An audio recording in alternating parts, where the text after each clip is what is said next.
Hi, everybody. Welcome to our panel on important legal issues dealing with the affiliate industry. What we're going to do today is we're going to, I'll introduce each of my panelists. We'll give, each one of them will give a brief presentation about the topic that they have expertise in.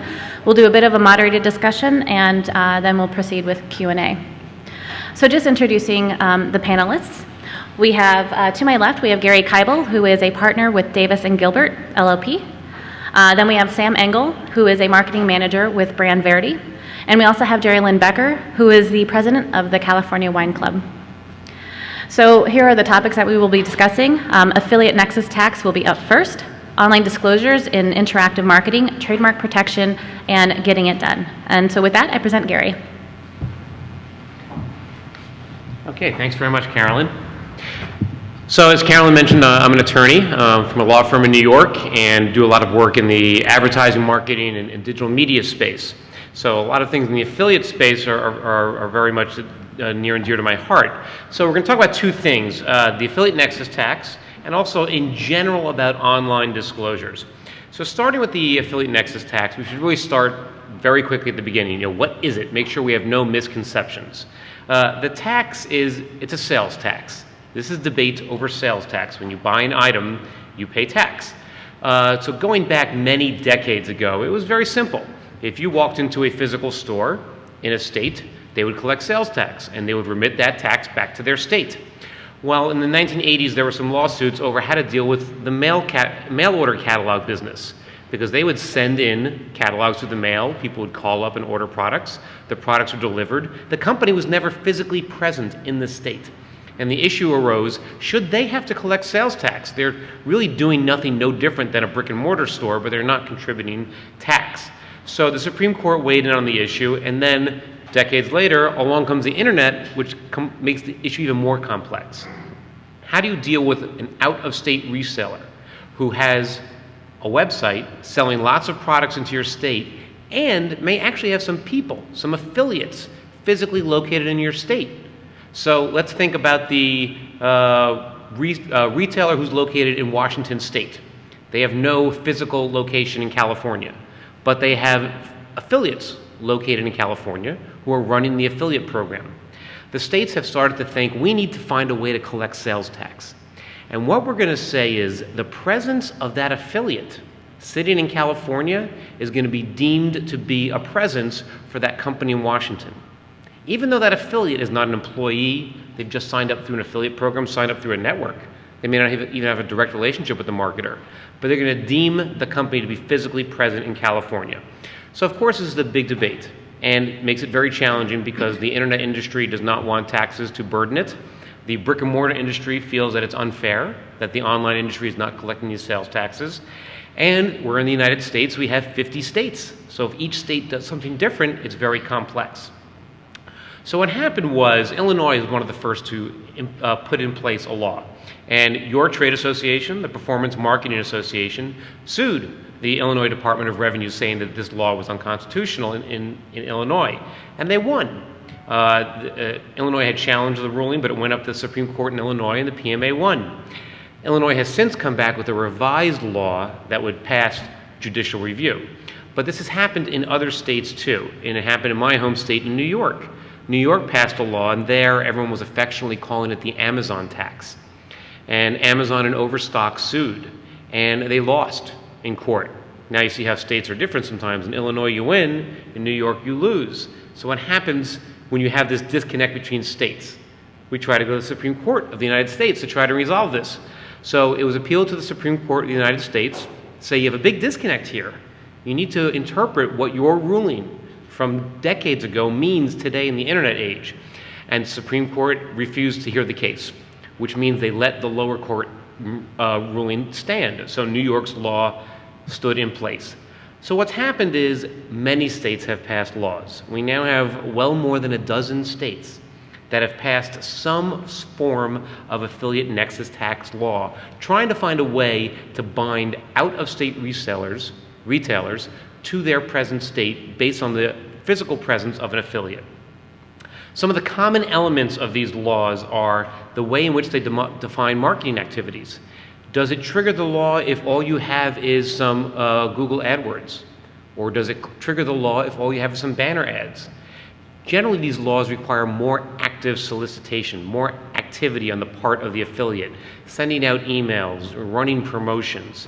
Many of them have dollar thresholds. For instance, $10,000 is a common number. So if you're an affiliate and you don't generate more than $10,000 for the retailer in your home state, it will not trigger the law. And some states have specifically told you how you can work around the law so you don't have to collect a tax. There are other states with these laws pending right now, so more and more are kicking them around. This could be, almost half the United States. So one way to resolve this is if we had one law passed by Congress that applied to the entire country. And there is a proposed bill called the Marketplace Fairness Act. And there are many who are in support of this simply because having one uniform standard will make it easy to understand where you collect tax and where you don't collect tax. It had passed the Senate back in 2013, but now with the turnover in Congress, and there is a real movement by, sort of the Tea Party faction of the Congress not to pass anything that creates any sort of new tax whatsoever. Doesn't make a difference what it's for, even if it's a balance of equities, no new taxes. Read my lips. But if this law passed, it would help in terms of uniformity, and it has actually a greater carve-out for small affiliates. If you generate less than $1 million for a retailer, that wouldn't trigger the law. So that's tax issue. Now let me talk about online disclosures. In the legal world, there's really a battle between marketers and legal. The legal folks love it if you disclose everything. Tell consumers everything about your offer. Disclose all the terms, all the conditions, all the hidden items. But as marketers, you don't want legalese clogging up your offers. It scares away consumers. So there always must be a balance. Since the early 1970s, there's been something called the Endorsement and Testimonial Guidelines, issued by the Federal Trade Commission. And an endorsement or testimonial is any advertising message which consumers are likely to believe reflects the opinion of a sponsor. And the Federal Trade Commission has always said, when you have an endorsement, you need to disclose to the consumer that this is paid for. Now, in the old world, in a television commercial, that's quite simple. If Tiger Woods is on a Nike commercial, you know that he's been paid to be on that Nike commercial. You know he's not doing it just for fun. But what about in the online world? If a blogger posts a comment about a product, the FTC is concerned that consumers don't understand if those messages are paid for, if the blogger has been paid. If an affiliate is out there promoting a product, the FTC is concerned that consumers don't understand that the affiliate is being compensated based on the purchases.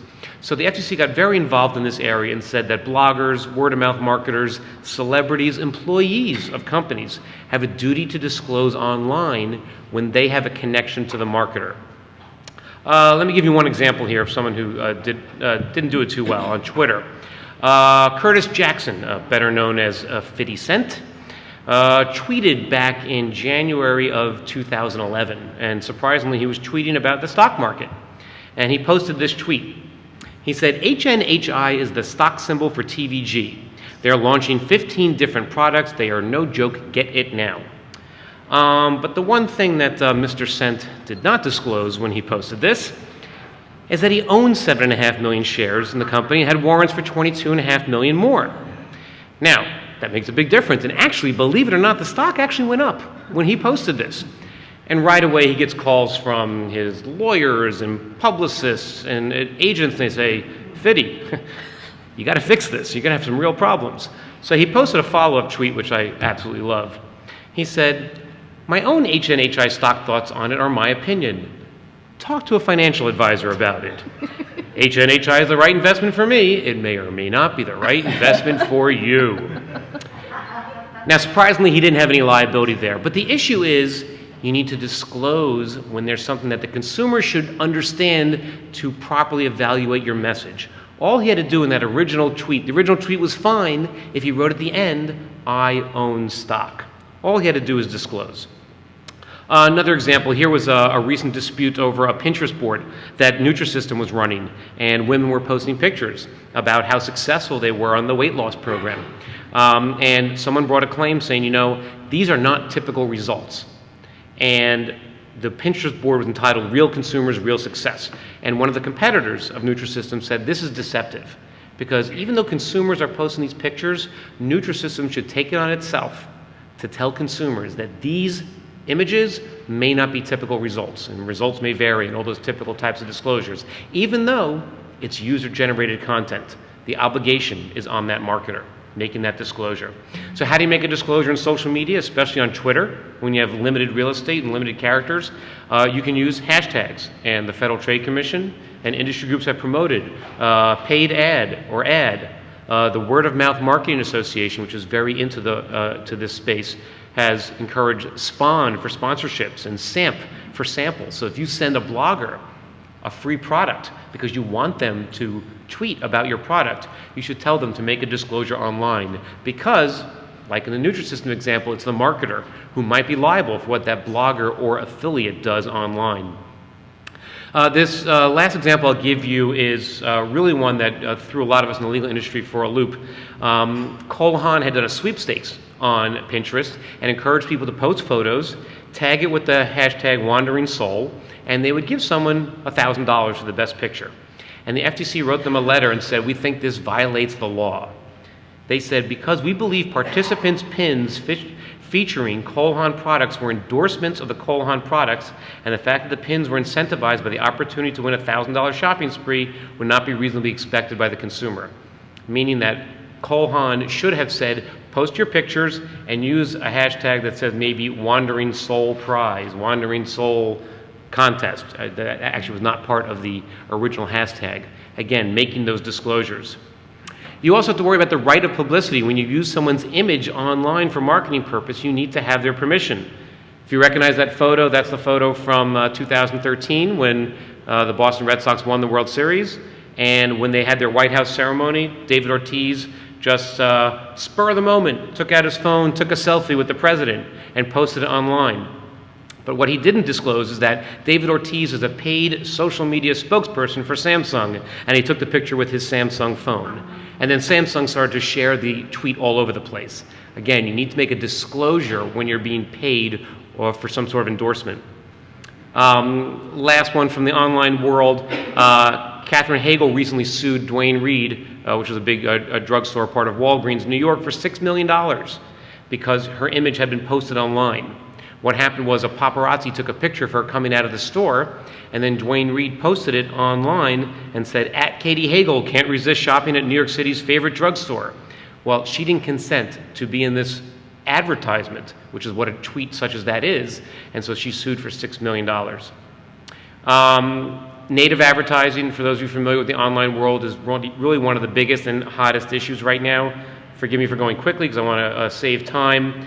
That is such as things as integrating the advertising message into the content, sponsored tweets, sponsored stories. And this is a real balance here because there's the value of integrating with the content, but at the same time, you need to identify it as an ad. Last slide, and the last thing I'll say is, overall in general, you don't want to be creepy. Tell consumers what you're doing. Be upfront. This is a coupon. There was one of those trendy burger places near where I live.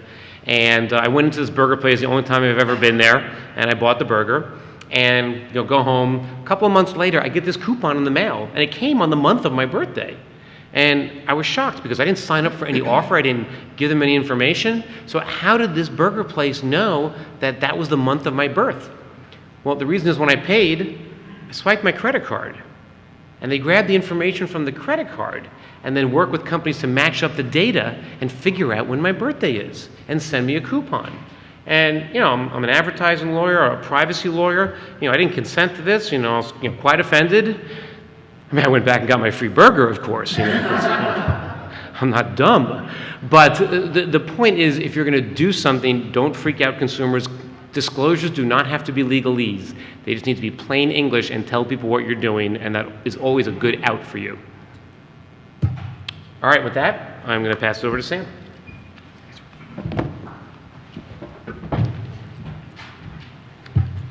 Hi, everybody. I'm Sam Engel from BrandVerity, and so I'm going to take over some of the kind of compliance themes from what Gary was saying, and also talk about some kind of brand protection issues as well.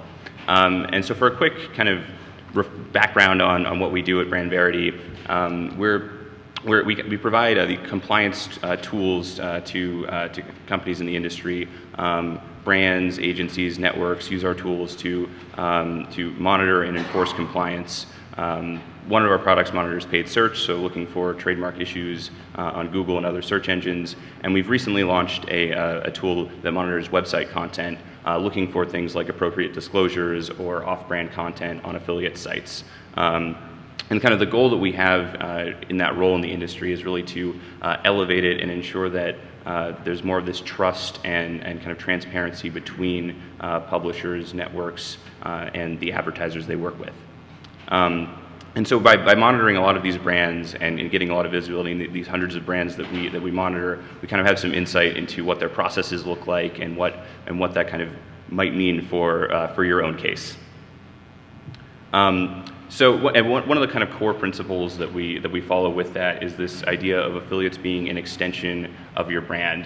That's kind of not our own idea entirely. Obviously, there are many others in this space, and we think they're right to communicate that message. But the kind of three prongs that we see behind that is that first and foremost, affiliates should be adding value in a clear way. They should be giving you access to some new set of customers or something else that you're not currently able to do with your marketing channels and your marketing initiatives that you're doing on your own. While they're doing that, and this is kind of a tough balancing act, right? This is a very tough job for affiliates to do successfully, and that's why the great affiliates that are here are doing awesome work. But they should also be supporting your brand message and kind of having, not being disjointed, but really meshing with the overall idea and concept you want your brand to convey. Thirdly, while they're doing that, juggling all of these things, they should also be ensuring that you're not running into regulatory issues or risks related to disclosures or potentially other issues if you're in a more highly regulated industry. And so let's touch on these a little bit more. I'll start with the regulatory risks and issues following kind of from Gary's mention of disclosures, because there are definitely some significant risks, particularly depending on what type of vertical you're in. So if you're an advertiser in the financial space, you may have some very specific regulations with the CFPB regarding how you're allowed to promote certain offers or what technical details have to be communicated appropriately by yourself and also by your affiliates. Disclosure and if you don't comply with those, there can be some of the major risks are fines, which I can't remember if Gary mentioned directly. There have been fines of hundreds of thousands of dollars, millions of dollars in that space. But there are also, beyond that, there are also just the loss of marketing resources by when you get investigated by the FTC or by one of these bodies. There's just so much time that you have to invest in gathering all the materials and getting kind of your ducks in a row that you can't really do the marketing efforts and invest the time in the marketing efforts and all the things that you would like to be doing that we as marketers here would prefer to be spending our time on. Regulatory issues, disclosures, are both very important things to ensure that your affiliates are following your example on. Moving on to the strengthening your brand, being that kind of enhancement of your brand and gelling with what message you want to convey to customers. This is actually a screenshot from a site I found while I was looking for a HDTV or HC antenna. And this is called from a site called thewirecutter.com. And they actually, when I was doing my research, I stumbled upon them through an SEO page. And they're actually an affiliate of one of the top manufacturers of antennas. And so it was kind of interesting because this affiliate site, the Wirecutter, was very, their message was very much DIY, get off of cable, which was kind of the exactly how I was feeling about things at the time, wanted to, get independent from that. And the brand that they worked with had a very similar message as well. The whole point of them is, they're the leader in selling antennas. Their entire business is based on that. So that's a strong message that they convey as well. So I thought that was kind of a nice example of how you can link those two up in a really strong way. And as far as adding value, this is a kind of from the other side of the equation. This is a screenshot of a search for a brand name and then the term coupon on Google, and you'll see that there are several different ads from various coupon sites appearing there. One thing I'm not passing judgment on this particular scenario, but one thing to kind of question in some of these scenarios is how incremental certain affiliate sales are going to be. So maybe if somebody's searching for coupon, that's access to a different kind of access to a customer that you want, or a different touch point that you might want. But if, for example, this was just a search for brand name alone without the word coupon in there on Google, you may not want several ads from coupon sites or from other sites coming up there. So one of the things we generally recommend at BrandVerity is to have some sort of trademark bidding policy, and then enforce that. So how do you actually take actionable steps? This is 3 immediate action items, so we should really focus on the point of this talk is to give you things you can actually do. One of the key areas to to help you to ensure that affiliates are meeting these 3 criteria is really at the approval process stage. Many programs, strangely enough, still commit the kind of what we think is a cardinal sin for a program in terms of auto-approving affiliates and just allowing anyone who applies into the program. That often encourages affiliates to engage in black hat affiliates to join the program because they know that they can immediately pass through and get into the program. They're also potentially more likely to come back into the program with a new ID later and continue even if they were caught at one point.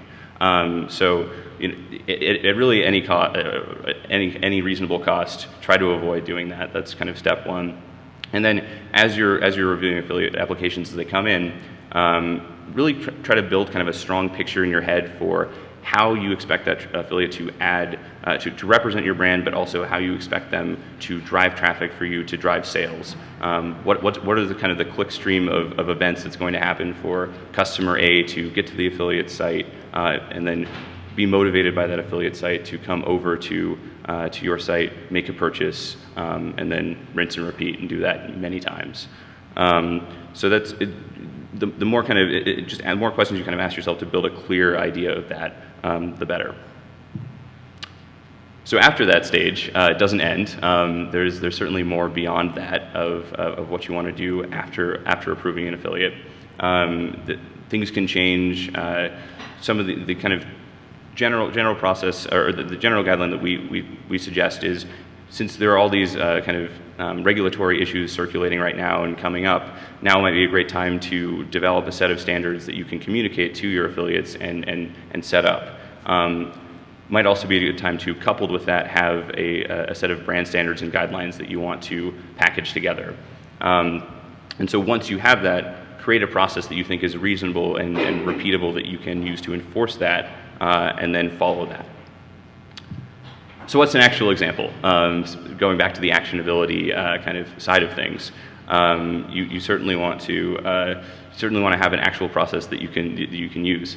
So this isn't necessarily set in stone or anything like that, but here's a kind of sample process, potentially for just a small medium business is what I'm suggesting here, using retail as an example, but it could be any other type of business that has an affiliate channel. So for a business this size, it might make sense to run a regular audit, a quarterly, perhaps annual audit of your top producing affiliates. So make a cutoff of some percentage of your affiliate channel sales that you think is reasonable. I probably won't quote one just because I'm not sure if I want to be held to that.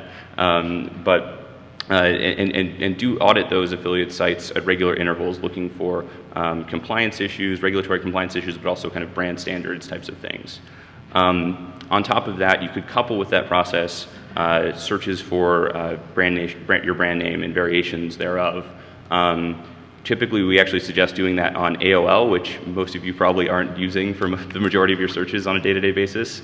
But AOL actually triggers more ads generally, so if there's something that's hidden out there that you might not otherwise be seeing, that's kind of a better way to go about finding it in a lot of cases.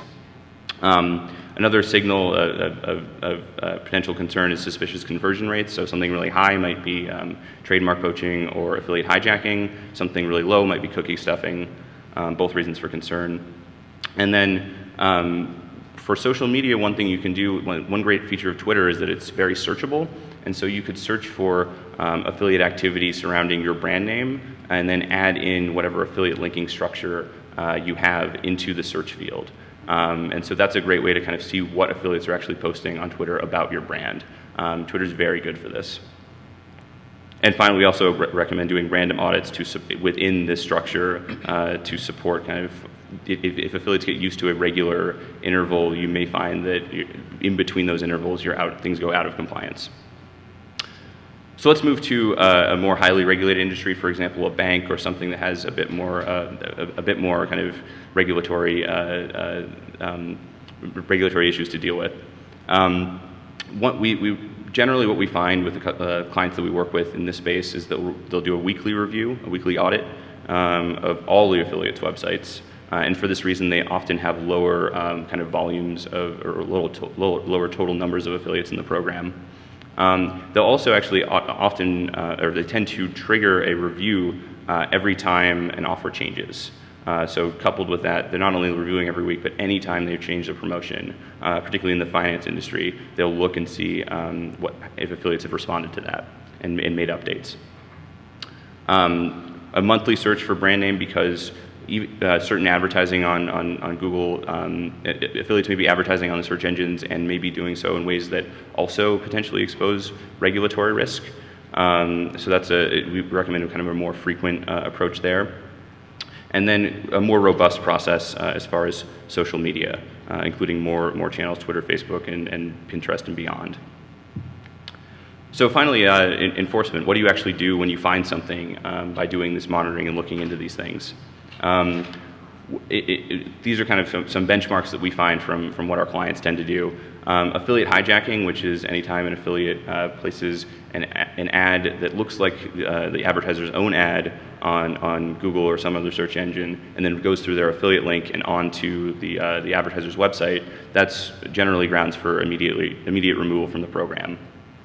Other potential paid search issues, such as a publisher advertising on some sort of keyword they're not supposed to, or something like that, tends to follow a 3-strike process: first warning, final warning, and then removal.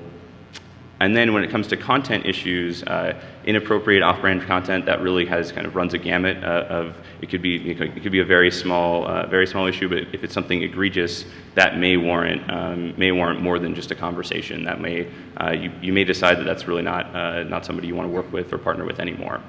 And finally, when particularly in the finance space, when it comes to regulatory issues, this seems typically we find that in that segment.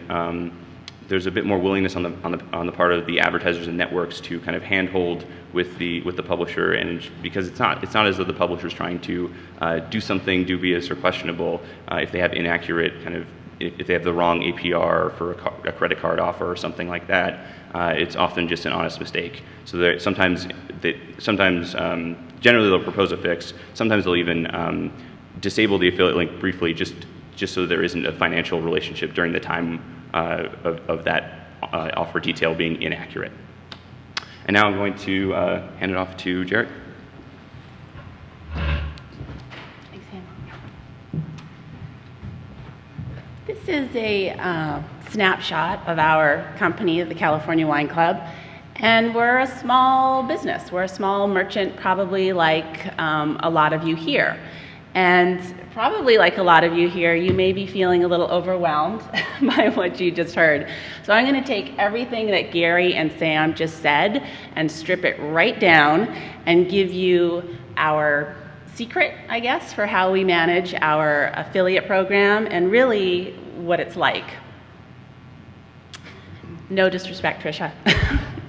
It really is. It's like herding cats. And I say that jokingly, but we love our affiliates. And affiliate marketing is actually one of our best sources for new customers. It's the lowest cost per customer for us, and it's a very successful campaign, and we love it. But it's not without its trials and regulations, and it requires a lot of work and management. Your affiliates are an extension of your sales team. So in the first slide, I think I said we had 5 sales reps and 3,261 affiliates. Well, that's really 3,266 sales reps. And you need to know exactly how they're representing your brand and how they're conveying your message. Nexus, I'll get to Nexus because everybody loves talking about money and taxes. For us, we're in California. We have an office, we have a warehouse, employees. All of our customers are sold and serviced from California. We ship the wine from California. It's fairly obvious that we pay California sales tax. Shipping wine has its own issues, so there are different states that we pay taxes to, but that's more alcohol tax. For us, though, we really haven't, I'm going to knock on wood somewhere, we haven't faced scrutiny with Nexus affiliate tax from other states. That's not been something that has hit us, thankfully. Greg, though, you were telling me, excuse me, of a client of yours who faced some trouble and actually decided to not make the changes necessary to collect the tax in the state that the sale was being made, and instead just made the decision to not work with affiliates in Florida and Georgia, I think it was. So that may have worked for that merchant, that retailer, because perhaps those markets weren't big for them. That wouldn't have been a decision that we would have made. So it's something you need to make on your own. For us, we have a website that's ready. It's an e-commerce shopping site that can calculate sales tax based on the channel that the sales came from, based on the state that the goods are being shipped to. So for now, it's not an issue, but we're prepared if it is an issue. So if you're redesigning a website, building a new website, it's a simple addition to have your programmers make just to be ready.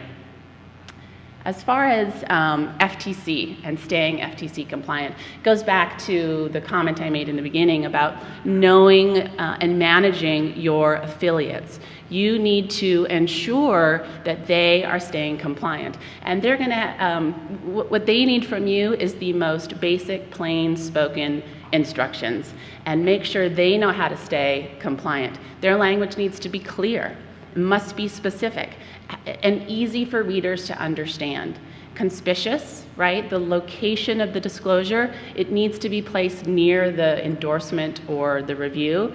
And the affiliate also needs to know that the disclosure requires no action. You don't want your reader to have to dig for it, to have to hover over it, to link off. It needs to be very, very clear.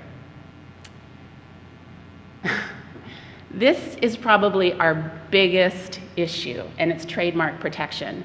In our industry, we are the California Wine Club. We have been around for 25 years in June. There are oodles of wine clubs, oodles, and in the last 7 years, oodles gazillion more have come on the market. All of them pretty much sell California wine, which makes them a California Wine Club. And their SEO team and PPC team, they're probably all encouraging, yes, you're a California Wine Club. Well, our trademark is the California Wine Club. So the biggest challenge for us is those three letters, the THE. And a big part of our job is making sure the affiliates are referring to us as the California Wine Club, not a California Wine Club, but the with the uppercase T. Part of the problem, though, is something that we created. This is just a sampling of the various iterations of our logo over the years, our brand. I don't like looking at this because it makes me uncomfortable, but we had sound reasons for doing it at the time, but we really moved away from our core brand focus, which is in the bottom right-hand corner, and because of design issues, space issues, we played around with our logo and it's kind of hurt us. So the biggest issue now for us is making sure affiliates are using just that one and only logo on the bottom right-hand corner. And that goes back to the herding cats image. It's constantly managing and monitoring and making sure that they're in compliance with trademark protection. Because again, you're in charge of making sure that the message they convey is on brand for you. In terms of managing the affiliates, it really comes down to a simple and easy for them to understand terms of service agreement. Share a Sale has a very long, lengthy TOS full of legalese. We also have our own short, plain English, easy to understand, but it clearly outlines our requirements with the affiliates in terms of how they use our trademark and our brand, limitations, if any, on paid search. That's really important. The use of coupons and discounts. What are you willing to let the affiliates do, and how are you willing to let them market your product? And then this is a big one, consequence for breach of terms. For us, we've got sort of varying levels of what will happen. Greg will come out very nicely with a very polite warning or request. If that doesn't work, we will reverse sales, lower commissions, and then if that doesn't work, we'll actually remove them from the program. So like anything, any part of your business, whether it's employees or vendors, you need to set clear expectations, communicate clearly, and then be prepared to act. If they aren't complying, you need to be prepared to act because it's your business, it's your reputation, it's your revenue that's at stake. So best advice is be prepared to act. That's it. Thank you.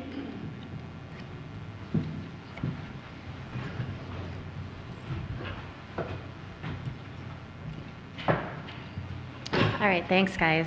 What we're going to do now is we'll just go into a bit of a moderated discussion, and then after that, we'll start passing the mic around for some Q&A.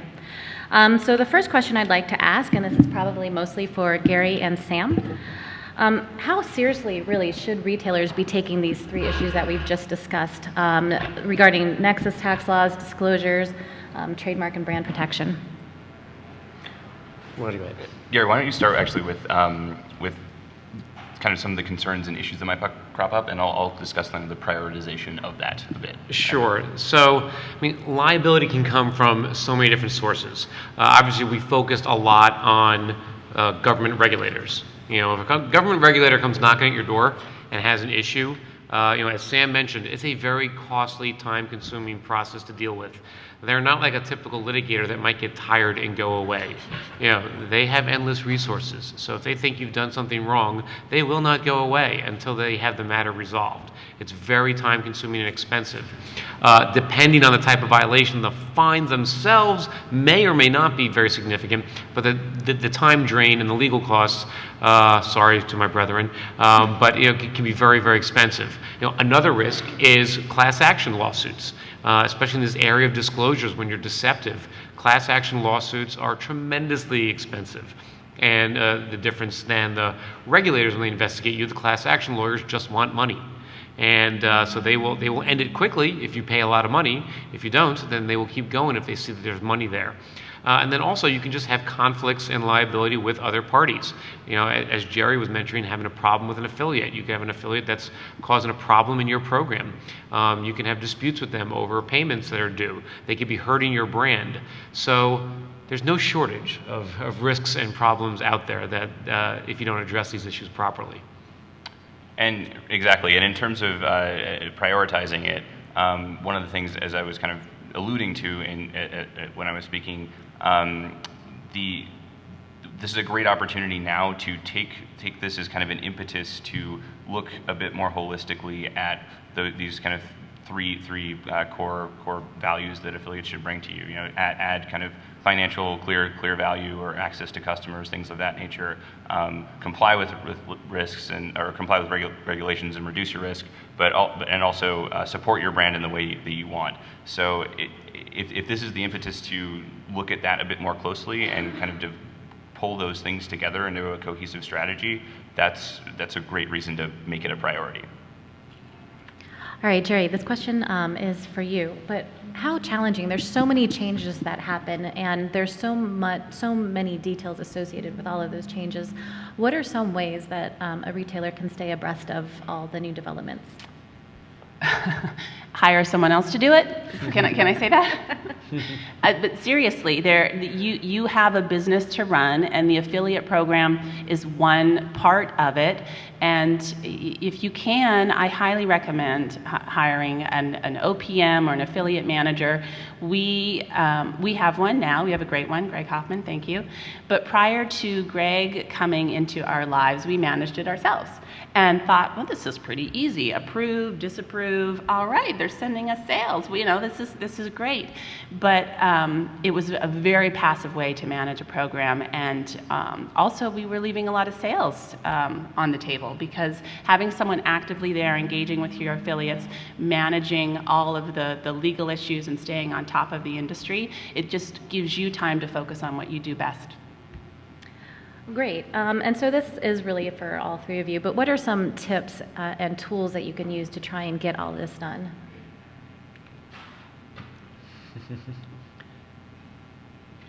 Time. Right. It just takes time. I mean, it takes time. You've got, if you have, whether you have one affiliate or 3,000 or 30,000, you have to follow up with what each one is doing. That's not really a tip, but that's what it takes, is time.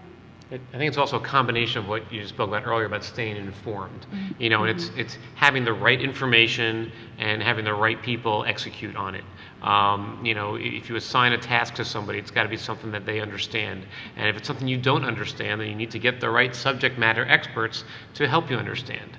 And applying those resources properly. Otherwise, you're relying upon somebody to take care of a matter that's really not their forte.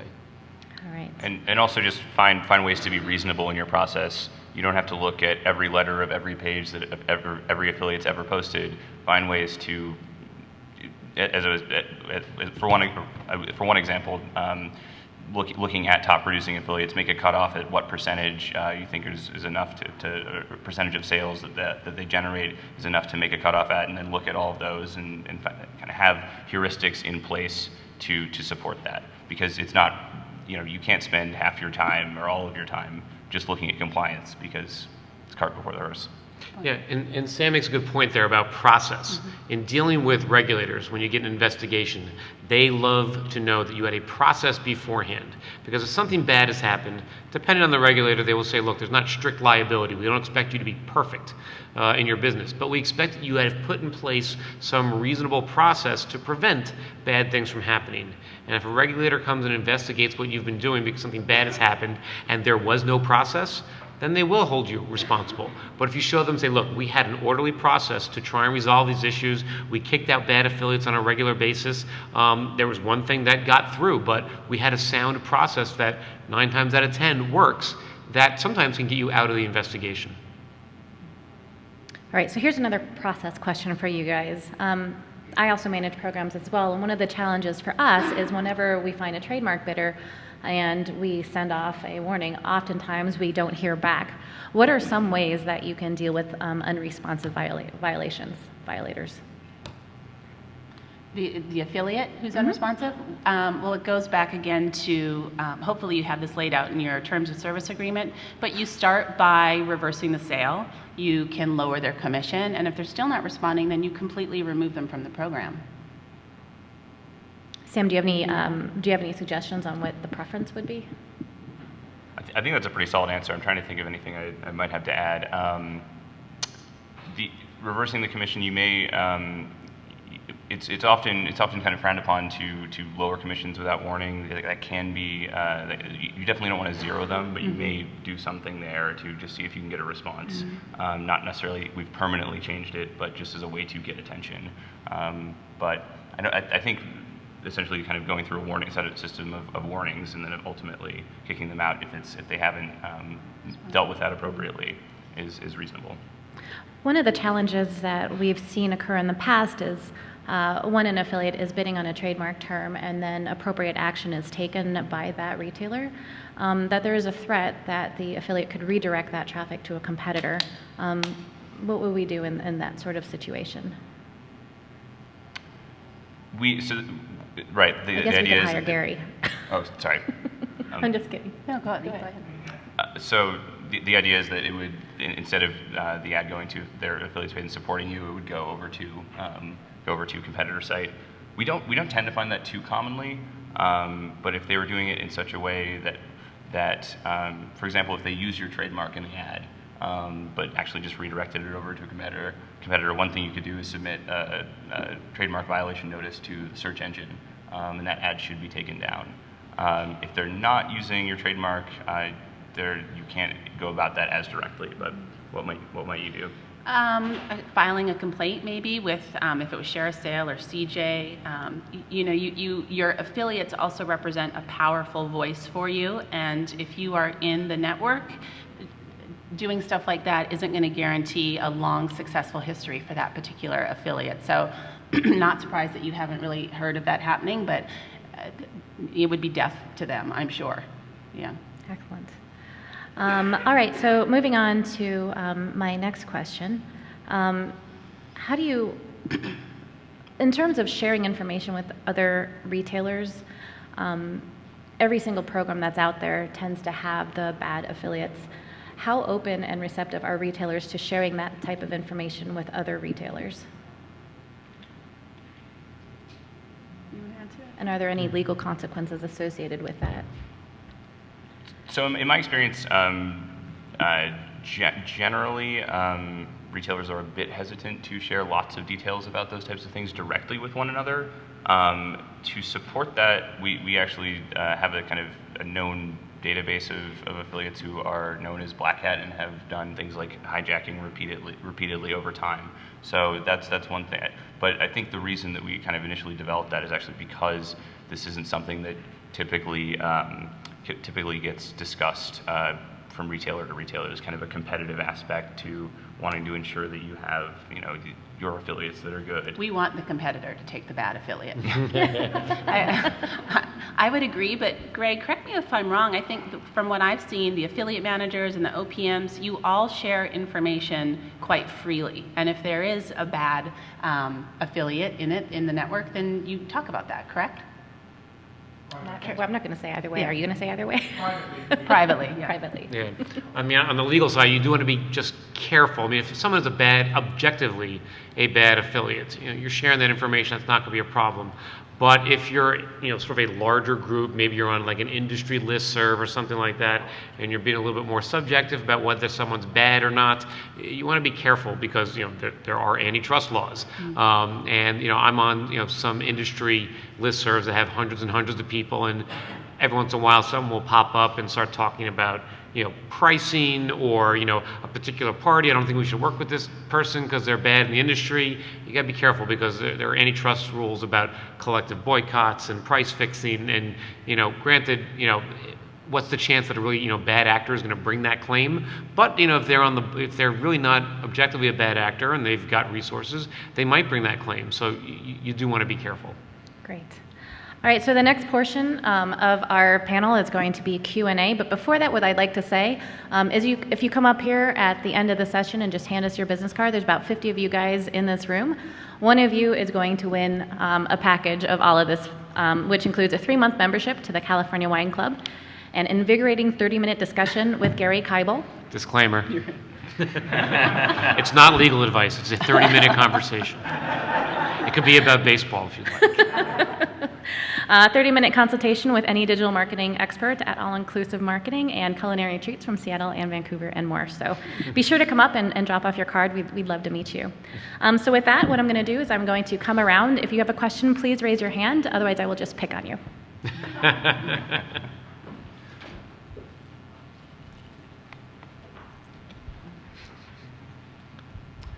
How you doing? My name is Otto Firster. I'm from Miami, Florida. You guys are all basically talking about risk and managing your risk. And I'm wondering, do you guys advise your clients or your people to purchase insurance for that risk and manage that risk with a risk-bearing insurance company?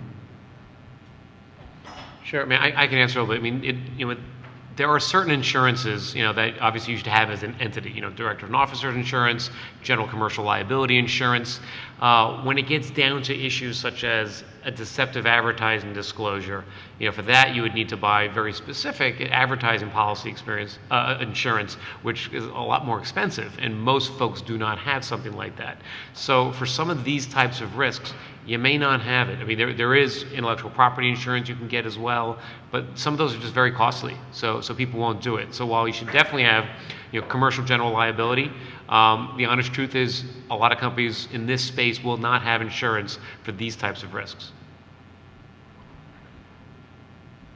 Hi there, Trish Meyer. Just a general question. What role do you think the Performance Marketing Association should be playing in all these legal issues? That was the softball. You said you'd give a harder question. Well, I think the Performance Marketing Association should be very involved. Yes. But I think the question came up earlier about information. And, where do you get information? We all get so many newsletters, there are so many things to subscribe to, and it's hard to weed through all the noise. I think the PMA is a great source of information. When I gave my presentation, and full disclosure, I'm the general counsel of the PMA, so I'm very biased. But again, it is your trade association. It is the trade association for this industry. So, in terms of a source, it's a source of information of an entity that's looking out for your best interest. And they do a good job of collecting information. And we talked earlier about sharing information amongst folks, when someone writes an article in this space and it gets collected. So I think staying abreast of what the PMA does, again, in my very biased opinion, I think is very helpful. But it's not to replace all the other news sources and information that you might get, because you need to get opinions from different sources. But the PMA is the trade association for this space, so I think it's invaluable in that regard. Hi. I'm the next one, right? Yeah, I can go. I have more of a complaint to Kmet. As if I put many hats on, I'm going to put my blogger hat on right now regarding all the disclosures and all that. As a blogger, going to the blogger conferences, we are hammered over the head on disclosures, the hashtags, the disclosure hashtags and all that. Yet, I see the big publications. I'm going to name the New York Times here, I'm going to name the Daily Beast, I'm going to name Pure Wow as some of the publications that put out gift guides and all of these things, with all of them with affiliate links, not a disclosure in sight. So what's the game all about? I guess that's my Kmet, and I don't know if you have an answer for that. And this was this past season, so it's recent. I'll jump in. I'm trying to. Okay, I'll take the Kmet to start. Look, I mean, in every area, when you have laws and rules, I guarantee you will find an example of people violating those laws and rules. That's just the nature of the world. You get pulled over by the police officer for speeding, it's not going to do very much to say, yeah, but that other guy was going just as fast as I was. You're still going to get a ticket. With the internet, I mean, there's only so much that regulators can do. You will find everything that we said not to do. I guarantee you will find an example of someone doing that. Now, sometimes there are brands that are pushing the line and pushing the envelope, and you wonder, are they going to step over the line? And if you represent a well-known brand and product, then you're a target. If you're representing someone that no one's ever heard of and it's kind of under the radar, you're not so much of a target. So, the proper lawyer advice is you follow the rules and you comply. The practical risk is there's a lot of things out there, and you may not be dinged by a regulator because there are just too many things out there. But again, if you represent a more high-profile brand, you should be very careful because they are the targets. I'd also say here that some of what it sounds like you're expressing here is that there's kind of this feeling as an affiliate of being kind of pulled in all these directions and not really having a lot of clarity surrounding the subject of disclosure. You see these examples of major sites not doing the thing that they're supposed to be doing, and you're hearing kind of rumblings about it across the industry. I think one really great opportunity to address that is to have some more guidance from at the advertiser level to the affiliates, providing that example and that idea for what's expected, so that the process can be followed, and so that you can have kind of more clarity surrounding that.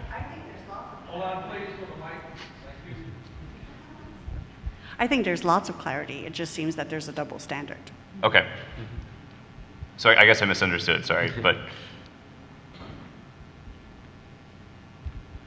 Hi, in the context of regulatory actions where the regulators tend to follow the credo of when in doubt, sue everybody, and you look at collective action against advertisers, networks, and affiliates, can you comment on your view as to the apportionment of liability as it relates to revenue of those three actors, and then the availability of a due diligence defense if one exists, because the advertiser will blame the network will blame the affiliates, and obviously as it relates to indemnity, Obviously, they tend to be back-to-back indemnity in those agreements vis-a-vis advertiser network to affiliate, but obviously affiliates can't indemnify a network. So can you perhaps comment on the availability of due diligence defense and the regulator's view as it relates to prosecuting the action against the parties that actually have the money from the revenue generated?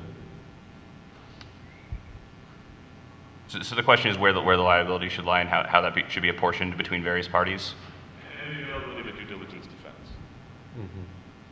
So as far as I know, I mean, the advertiser is generally responsible for things like disclosure. Tricia actually wrote an interesting piece questioning and discussing that topic several months ago. But correct me if I'm wrong, but that's kind of my understanding is that the affiliate's not generally going to be docked, at least at this stage. It comes down to the advertiser level. Yeah, it depends on what type of action this is. If this is, a private dispute and lawsuit amongst folks, then it's going through the contracts. It's going to be the contract between the advertiser and their network, and between the network and the affiliate. In any contractual relationship between the advertiser and the affiliate, those contracts are going to completely govern the dispute. And as you mentioned, someone might be indemnifying someone else for harm, and you can structure it any way you want, in a private contract. When you're dealing with a regulator, very different. Because a regulator tends to look at the one that they feel should be responsible, and in this space, they believe the advertiser should be responsible for looking out for the acts of its affiliates. They understand affiliates are not employees, they're independent contractors, independent companies, but they view that if you are allowing these affiliates to promote your product or service, you should have some process in place to monitor them. And it will do you no good if a regulator comes knocking at the door and you as a marketer or advertiser say, yeah, but my contract says the affiliate's liable. That's not going to hold any water. They're going to want to know, what did you do to control those affiliates? Hi, I'm Andy Sperry. I am an advertiser. We have several platforms, magazines.com. We have a vitamin business. We also have an air filter subscription business. So my question is, I think to Jerry, and then for some perhaps non-legal advice from Gary, because I know that's how he's going to start a sentence. Did I hear you right that when it comes to Nexus for affiliates, so particularly our vitamin business is new, we just bought it. It's an existing business, pretty big business, no affiliate marketers at all. She did not start an affiliate program specifically because of the question that Gary started to answer. She just didn't know how to do it. For our magazine business, we have thousands of affiliates all over the country. So I'm curious, did I hear you say, I'm really just not worried about it until somebody comes knocking? And then, over to Gary, if that's true, is that the right approach, or are we setting ourselves up for some liability that we don't want to really take on? A little bit. I mean, for us, clearly we have a business presence in the state of California. But I think, is it $1 million? Or what's the minimum sales amount before? I think in California it's 10,000 actually before it triggers. So it's different. So California. Per affiliate, per marketer. Right, and it's around that with other states. Yeah. So for us, it's really not an issue yet because our affiliates haven't crossed that threshold. But that's essentially what I'm saying. Yes, when the time comes, when the laws change and it impacts us, we're ready to act. But for now, it's just not been an issue for us. And to wrap that up, I mean, in terms of how aggressive have the Department of Taxation in different states been, I haven't seen them, and this is just from my own opinion and what I've seen with clients, not super aggressive yet. They're still trying to get a handle on it, and are they really going to go in and sue mommy bloggers because they didn't pay? I mean, they want to sue the out-of-state retailers, but it's hard to sue the out-of-state retailer when they're out of state. So the enforcement has not ticked up tremendously.